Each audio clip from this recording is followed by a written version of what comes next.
Hello and welcome back to my channel. My name's Jackie, and if you're new here, I'm an aspiring fiction writer, and in this video I want to announce my project for Camp NaNoWriMo in July 2020, as well as talk about my plan of attack. So first, the project. I am going to be picking up my NaNoWriMo 2019 project Powerless and revising it. So this is the first draft. It is approximately 70,000 words, maybe 68, and I reread it for the first time about 6 weeks ago now, I'm going to say, at the beginning of May. So I have taken a look at it. I think it does have promise. I don't know, maybe it does need a complete rewrite. I was going to say, I don't think it needs a complete rewrite. Like, I don't think I will be throwing this out and just writing down the key plot points and writing it again from scratch. I think it will be more a case of editing it. However, when I get into it, who knows what will happen? And the reason I say that is because I haven't really revised a project before. So if you haven't seen many of my videos, you might not know that I was very, very into writing when I was a teenager and at university, and then I finished uni and I got my first job, and I was very lucky to get a job in writing. So I work in content marketing at the moment. And what I found was when I started working in writing, I stopped writing fiction. So from when I finished my studies at the end of 2007 until mid-2019, I didn't really do any writing at all. Not fiction writing, at least. I write non-fiction every day as part of my work. Actually, in the interest of full transparency, I did try to get back into writing in 2017, I believe it was. I started using a service called 750 Words, where you write 750 words every day, and I did get up to a 100-day streak doing that, but then I stopped again. So I had this 3 or so months in 2017 when I tried to get back into fiction. So I hadn't done anything regularly until mid last year. So because of that, I haven't really had any projects that have been revisable. And if we go all the way back to high school and uni, my approach to revising then I don't think it was really revising. Like, I would print out my book, I would read through it, I would correct any typos I found, and then I would make really deep observations like, oh, it's been a while since we've had an action scene. Why don't I put a fight in here? Which had nothing to do with the plot, but like, we need action. Or I remember the first full-length manuscript I ever wrote, I decided there were these two characters and I wanted to reveal at the end like they were romantically involved. And I'm like, okay, so every time I have a list of character names, like when there is a group of them, I'm always going to list those two next to each other. Like, even if they weren't standing together in the room, I'd just make sure their names always appeared next to each other as like this covert signal that these two were a couple. So this is the level of my revisions in the past. Now, I do want this book, Powerless, to be the best it can possibly be. I do want to submit it to an editor later this year to get some feedback. So I'm expecting to do much more heavy lifting this time round. With all of that said, here is my plan of attack. Step 1 is to look at the foundations of the book. So by that I mean things like theme, character, and especially the antagonist-protagonist dynamic, because as I've mentioned in a couple of past videos, this is something I've really struggled with, and I actually think this book is one where we could have a really strong dynamic, mainly because the antagonist and protagonist do know each other, they do have history, the plot does put them directly into conflict, so I think that could be a lot stronger, so I want to play with that. When it comes to character, I actually did character work in my prep for this book, so before I wrote the draft, but I think what sometimes happens is you start writing and you start to learn more about the world and the characters evolve on their own. So I really want to go back and do some more of that character work. So the resource I'm going to use for the antagonist-protagonist stuff is On Writing and World Building by Tim Hickson, who also has the YouTube channel Hello Future Me. For the character stuff, I'm going to use Story Engineering by Larry Brooks, which has a chapter on characters, which I found really useful when I was doing it before I wrote this book. Once I've looked at the character work and the foundational pieces, I then want to give the plot an overhaul. So I'm going to use Story Engineering again in combination with the Storyclock workbook. Now, the Storyclock workbook, if you haven't seen that video, basically gets you to put plots onto a clock like this. So you can basically see how the events are distributed throughout the book on a single page, and you can also use this diagram to map out symmetry. So if you have like an event up here, you might want to have a reflective, symmetrical, I don't know, a related event that appears like down there. So you can sketch all of these dotted lines between symmetrical events. I'm not explaining this very well at all, so I will include a link to the Plot Devices website. They are the ones who created the Storyclock workbook in the description below, along with a couple of the blog posts I found really helpful where they analysed the plots of different films and TV shows, where they demonstrated, one, how the plots were structured, but two, also how symmetry played a role in these plots. So the way I'm planning to do it is, because the Storyclock workbook has these pages that I just showed you with 2 clocks, I'm going to use one clock to outline everything that I currently have, so the way Powerless looks without me having changed anything. Then I want to use the next clock to create the ideal plot, and I'm going to use story engineering to help with that. Now, story engineering, which I've also done a video on and will also link to, there are some things about the book I find frustrating. It is a bit longer than it needs to be, but I love Larry Brooks's approach to structure. He breaks down books into 4 parts, and he also breaks those parts and the books as a whole into percentages. So at this percent of the book, something should happen. At this percent, something should happen. And in that outline, there are certain events, he argues, every book needs to hit in order to be effective. So there is the first plot point, which happens between 20 and 25% of the way through the book, and this is when the plot really gets started.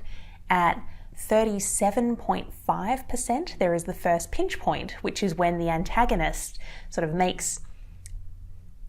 they might make a strike towards the protagonist, but in any case, they appear in some way in the book and raise the stakes. There is the midpoint at 50%, which is when the protagonist stops being reactive, because from 25% until now, they've just been reacting to the story they've been thrown into, and they start becoming proactive. They move into their attacking phase. At 62.5%, that's when there's a second pinch point, so the antagonist comes up again, and then at 75% we have the second plot point, or the climax. And this is when, in this case, because this is a book involving superheroes and the Russian mafia, this is when there is the epic battle final showdown. So I do know that I already have most of these elements in there. I'm just not sure if they ended up being in exactly the right position when I came to drafting the book. So when I map out this new plot, it's going to be basically reorganizing the events to make sure everything does sit in the right place, as well as figuring out where I need more in order to ensure that this first plot point does happen at 25% rather than happening at, say, 15%, which is too early. So that's the plot. Once I've looked at the plot, the next thing I want to look at is scene structure.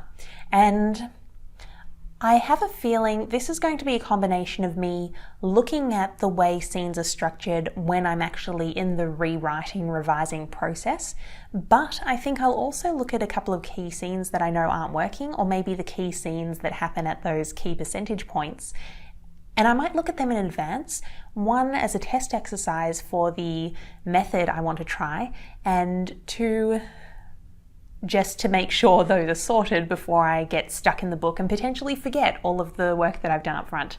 So to do that, I'm going to be using the StoryGrid workbook.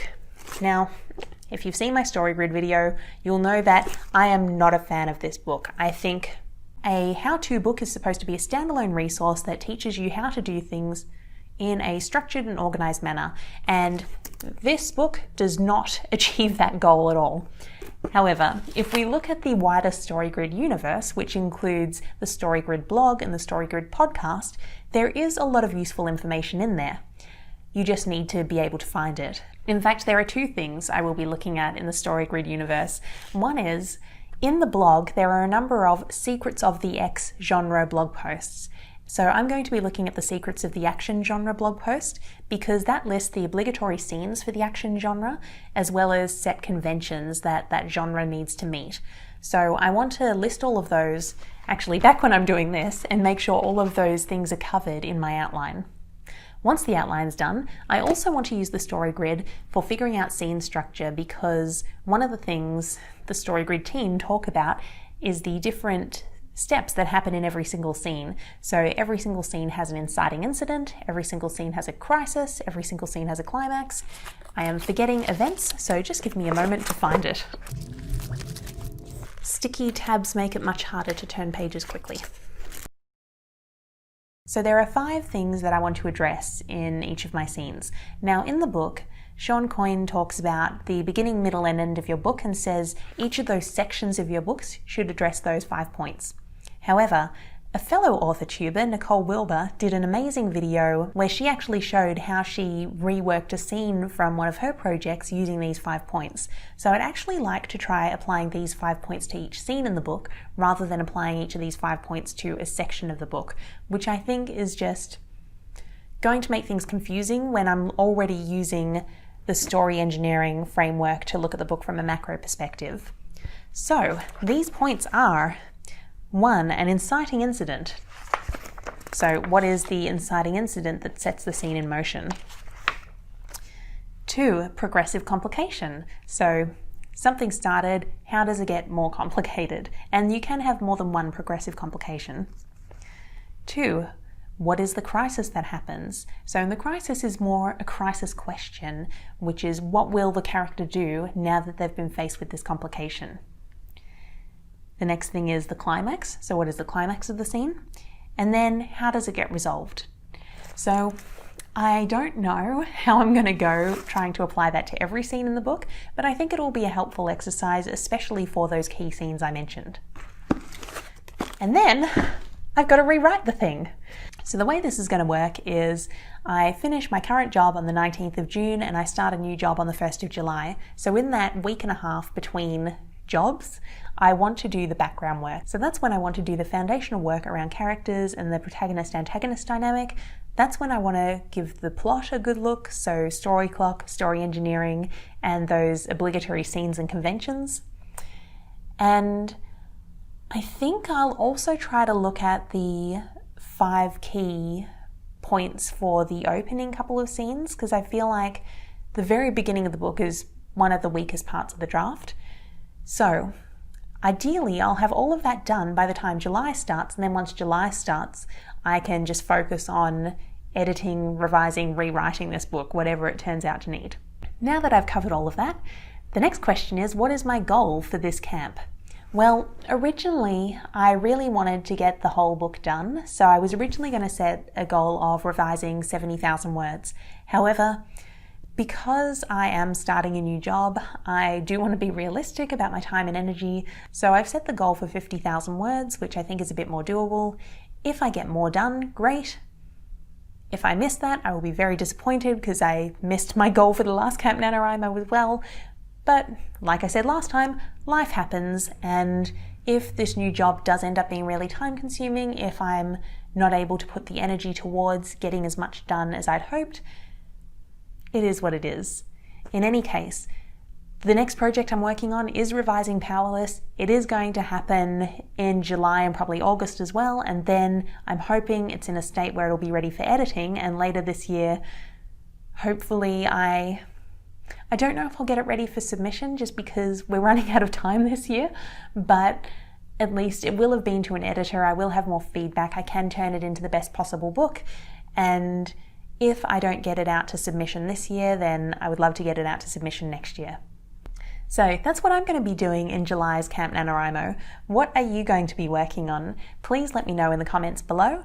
If you are not connected with me on the NaNoWriMo website, I've put my details in the description. You can also search for me, I'm just JP Writes there as well.